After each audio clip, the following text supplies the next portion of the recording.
Yo, what's up mga kapatid? So, nandito tayo ngayon sa dalampasigan ng dagat. Ano? Ano siya tawag gani? Dalampasigan ng dagat. Basta na ata sa dagat. So, nandito tayo ngayon dahil meron tayong nakitang pugad dito. Yan. Yan. Hindi pa natin alam kung meron bang laman. So, ngayon, titingnan natin. Paano ba to? Eto. Ewan ko kung anong klaseng pugad to anong klaseng pugad? Anong klaseng ibon ang may-ari ng pugad nito? Okay, meron ng laman. So, wait. Baka mahulog.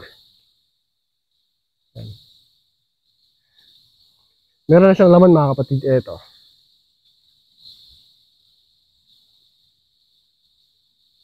Yan. 2 piraso. Ito yung structure ng pugad niya. Hindi natin alam kung anong klaseng ibon to. So, sa mga kapatid natin dyan na nakakaalam kung anong klaseng ibon to, comment kayo sa comment section at babasahin natin.